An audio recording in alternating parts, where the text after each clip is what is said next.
This is James. I'm Simon. And we're about to go off-roading for the first time. Lake Vyrnwy, baby.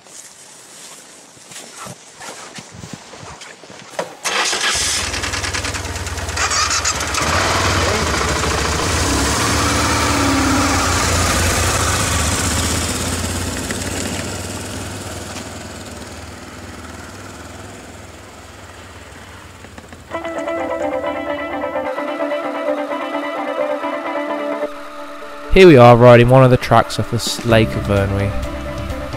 Unfortunately, on my BMW R1150gs, I've got road tyres on, which means when there's very few grooves on the tyre, when the mud goes into the grooves, it blocks up the tractions and you lose grip completely, hence why knobbly tyres have got a lot of gaps between them so the mud doesn't clog up the gaps.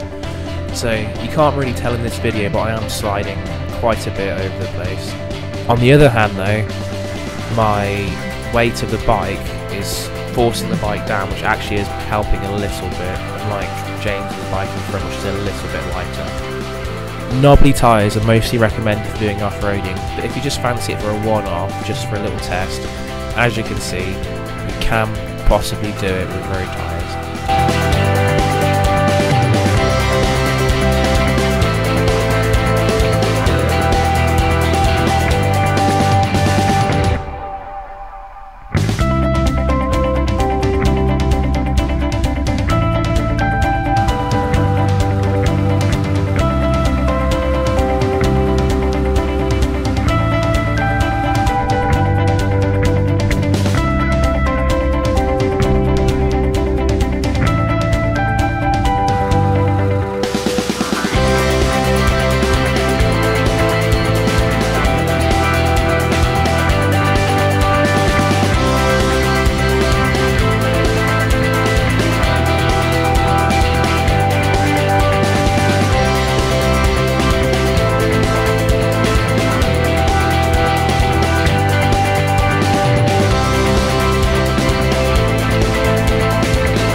The steep ascent in this spot is really quite tricky. It's quite hard to stand up, use your back brakes only, which you are meant to do with off-roading, and then keep your balance at the same time. The reason why you stand up is to give a little bit of bend in your legs to absorb the bumps and the ruts a bit better, saves you coming off. The idea is you always look ahead and not at the ground the way you're looking at, because if you look down, you'll probably hit whatever you're looking at, a bit of a rut, and then it'll probably throw you off. So it's easy to keep balance if you keep looking straight ahead.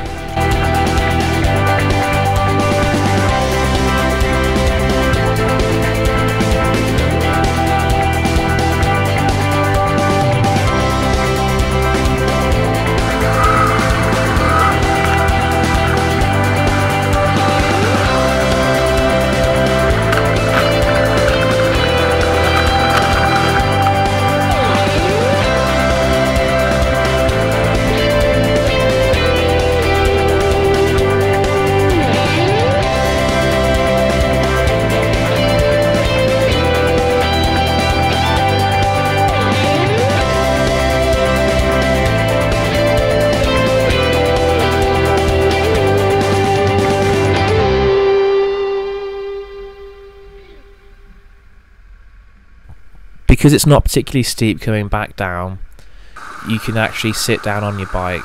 Not recommended, but it is a possibility if your legs are getting tired. As for me personally, descending is a little bit easier than ascending.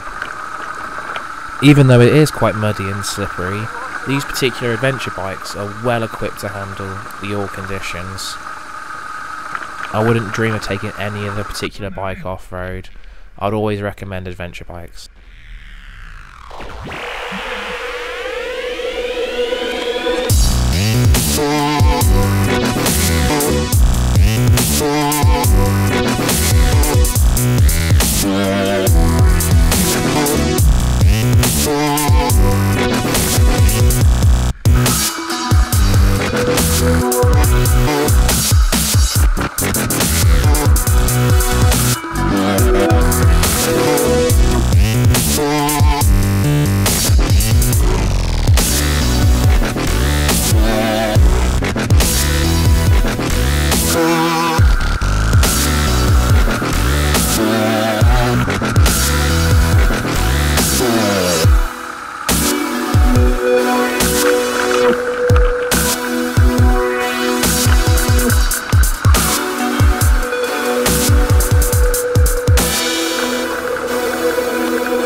B4393, running from Lake Vyrnwy over to Dennis Boundary.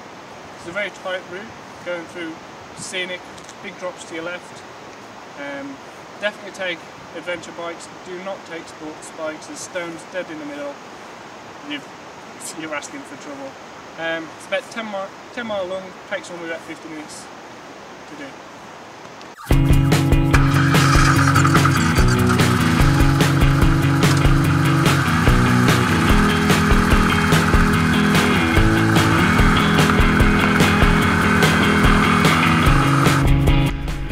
As you can see from this route, it's very scenic.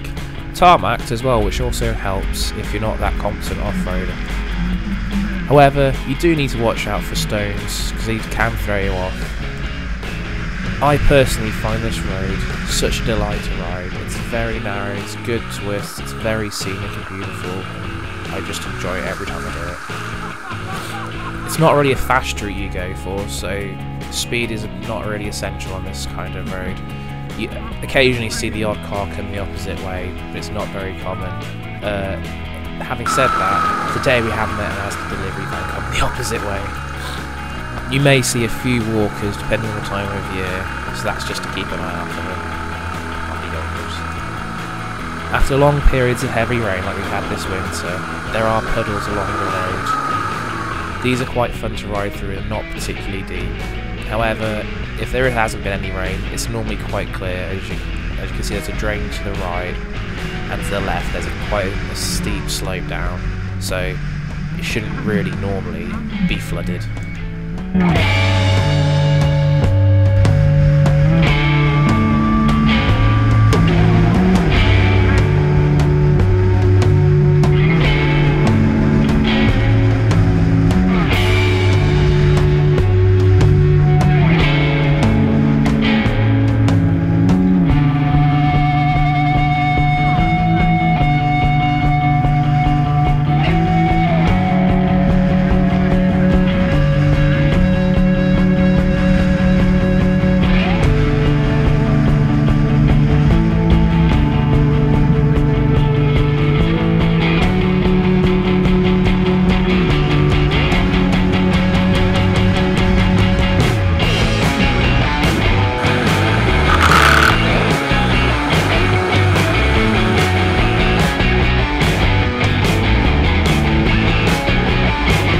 Halfway point along the road between Lake Vyrnwy and Dennis Boundary. It's well worth to stop here to have a quick drink and a photo opportunity, as it is beautiful. It's a good place to have a break. Now I'll leave you to watch the rest of the episode by yourself. I hope you enjoy it, and if you do like it, subscribe to our channel so we'll bring you more videos of the same sort of thing, all to do with motorbikes, food, and just having fun in general. And hopefully in the long run we get going a bit more, we'll bring you places further afield, not just in the UK, like around Europe, etc. So sit back, relax, and enjoy the video.